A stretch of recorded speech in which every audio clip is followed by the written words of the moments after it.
Okay, here's episode 5. A couple things I want to say to introduce you to the episode. One thing that I've tried to do in the other episodes is put background music. And if you watch the other episodes, when there has a dialogue there, there's background music. But YouTube is stopping me from downloading those. And I have to go back and re-edit it for copyright issues. I guess that you can't use some of that music. And I don't know who you can use and who you can't.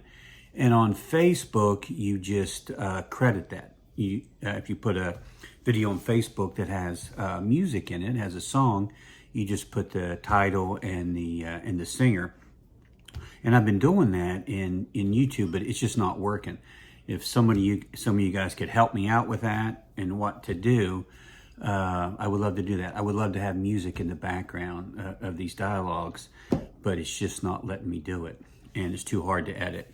Second thing, this is going to be Tony's car, the young dentist's car, and it's a black convertible. And part of the reason I have that idea is I had a black Miata. When I was in college, a couple years in college, I got a Fiero. So that shows you my age. And I loved it. It was a little black Fiero. It looked like a triangle. And then when I got out of dental school, started to work a little bit, it was time to get a new car. Excuse me. And I got a Miata and absolutely loved it. And then got another one. And then when I became a father and moved on, I didn't have was time to get rid of the 2-seater convertible. But in the show, Tony's gonna he's single, so he's gonna have the 2-seater convertible. And this is gonna be part of the plot, is that car is gonna be, you're gonna see him in that car quite a bit. And it sets a tone for the scenes too. But it's later. I'm not going to give it away. Let's just say it. Let's just keep it as that. When I was a teenager and had my braces, my dad told me one time, he encouraged me, to be a dentist. My father was a mining engineer and just lived all his life in the coal mines, just like my 2 grandfathers. But he told me, he said, next time you go to the orthodontist, look at the parking lot beside the building and look at that little car. The next time I went, I looked at the side of the building and there was a little 2-seater car. It was an MG. I don't know that much about cars, but it was an MG. And my dad told me, he goes, if you become a dentist, you'll be able to have a car like that one day. And my teenage brain kind of just knew what he was saying, that if you apply yourself and work hard in school, that you'll be able to reward yourself later in life. And that's what I did with my Miata. I had bought my dental practice and worked there a few months and had enough money to reward myself. And I was single, and that's what I did with a 2-seater car, just like Dr. Wilfong's. And I got a chance to go out to dinner with him a couple years ago. It was right before he turned 90. Went out to dinner with him and his wife, and I told him that story. And they both chuckled and smiled and liked that story. And that was from years ago, that story was. But Dr. Wilfong, I'll have a video about him one day. And he was instrumental in me becoming a dentist. Lainey is going to be in not each episode, but in the episode she's in, she's going to be silent. Throughout the whole sitcom, she's going to be silent. And her character is going to develop, but she's never going to say a word to anybody. If they're having a staff meeting or office lunch, silent. Okay?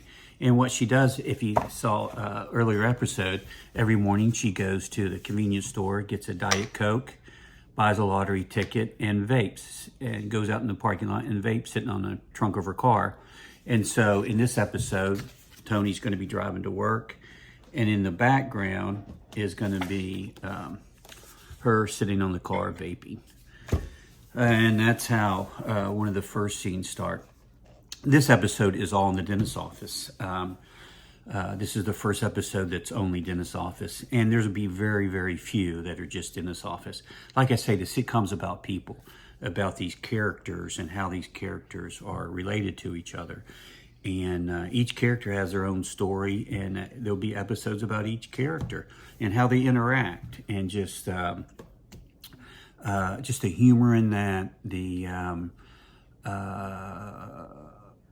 just the depth and all that. You know, every day we have interactions with people, and that's what I want the sitcom to be about. Is those interactions. Some are painful, some are humorous, but it's life, and I want that to reflect life. Tammy, which I don't have her, the other hygienist, she's going to be hot again. Every episode she's hot. Every single episode she's hot. And what I'm hoping is that the audience will tune in, you know, for the next episode, and it's like, how's she going to be hot in this episode? They're expecting it. Okay, it's just routine. Every episode she's gonna be hot. Tammy's hot again, and it's going to show the dentist, his relationship with his assistants. Okay, and this is gonna start that. And I have a wonderful relationship with my assistants. How many years has Holly been with me? I think 16. Yeah, 16, 12. I mean, no, 16 maybe. Aiden. Years. Just a baby. Yeah, he's almost 19, and she was pregnant. Yeah, I don't know. It's yeah. She's been with me for many, many years, and she's my right hand. She's my right hand. She's dead. Yeah. So she is. This is Holly. She's a. You know what? She's a wonderful person. She's a wonderful mom, a wonderful wife. She's Baptist. I love the Baptist. She's teaches Sunday school. Gosh, I never heard her complain. She's responsible, and I couldn't do without her. Her second child's 13, and she was working a couple years. Yeah, there. So, I can't say enough about it. I don't want to work without her. I don't want to work with her. And the other assistant is Michaela, and so here she is. She laughs every day. She laughs every day. Yeah, she laughs. I love her laugh, and she just has the most wonderful attitude. And her and Holly work so well together. I love working with Michaela. She's a special person. You know, great mom, great wife, great sister, great daughter. Just absolutely wonderful. I couldn't imagine, working without her. I had her at root canal. Have you seen the movie where the lady goes, "Oh, you had me at hello"? Well, I had her at root canal, and that's how I met her. She came in the office one day, and I gave her a root canal, and then she started working with us. And so I had her at root canal, and just love working with these two people. I just love work, and they encourage me. I have been through so much, the past years, and they encourage me, even with my personal life. And you share your life with people you work with, and she's seen things I've grown through and how I've aged a little bit. But I love working with these people. I could not imagine I couldn't imagine retiring. I mean, I wouldn't see these two people every day.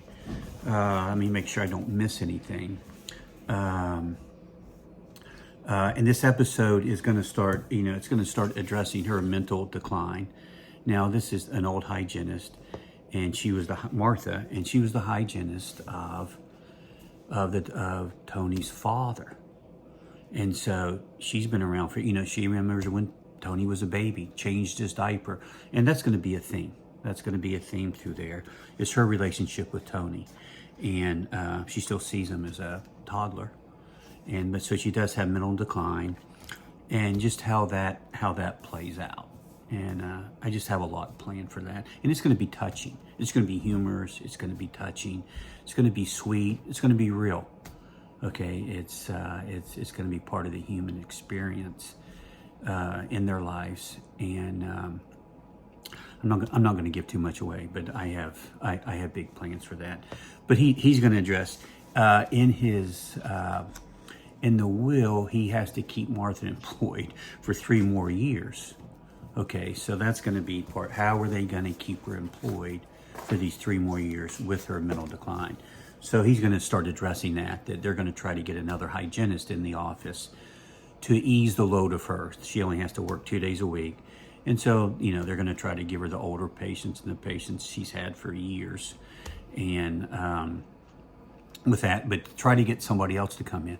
And that's going to be another theme, hiring a new hygienist and the interview process and all those things they go through there. And then we're going to introduce Brother Bates. Here's Brother Bates. Was Tony's father's best friend, the one that died. And, he's wealthy with real estate. And that's how Tony's father, who was a dentist, got most of his money. It's through real estate that they have rental properties. It's a smaller college town, and they have tons of rental properties, a couple hundred rental properties. And that's where he's made most of his money. He's taken and invested in the rental properties with Brother Bates, who was like a builder. So they have their own rental company, and that's where most of the wealth has come from. A dentist makes good money, but they don't attain a great wealth. But that's where that great wealth has come, and we're going to introduce Brother Bates, who is Baptist. He's Mr. Baptist. He's Billy Bob Baptist is who he is. And you know what? He doesn't even have a first name. He didn't have a first name. He goes by Brother Bates. One of the churches that, in one of those things he passes up, going to work, Tony goes to work, it's Bates Baptist Church. But anyway, we got that theme of the Baptist and the self-righteous and the hypocrisy. We're going to use Brother Bates for that. And then what else? And then we're going to show the final scene is Tony's interaction with patients. And this isn't totally autobiographical for me, this sitcom, but I can relate to it. But we're going to address just what kind of dentist he is. And that's how we're going to introduce it in this episode. I see a lot of the way dentistry is going. It's going corporate. And we're seeing more and more. It's just really hard for me to put it in words, but I think a lot of unnecessary dentistry is being done out there for money.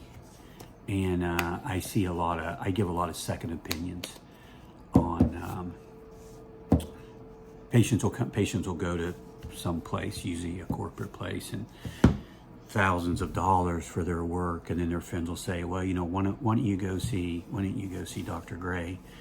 And they'll come over, and it's never as much as what it should be. Matter of fact, this last scene is going to be about that. I had a parent come in that they were patients here and moved about 2 hours away and went to a dentist there. And this kid's a teenager, and he got this treatment plan that was like $7,000, root canal, deep cleaning, all this stuff. And the mother was tearful when she came in. I looked at her and I said, "No, it's never as much as what they say." And then I was like, look, here's the X-rays, and you'll see the scene. But it's kind of like that, and it's really tough what people are going through now. And they're getting all these deep cleanings, and there's a reason we do deep cleanings too, but there's too many of them are being done. It's okay if you need it, but a lot of times you really don't need that. Okay, so enjoy the episode. Thanks for following along. Feel free to make comments.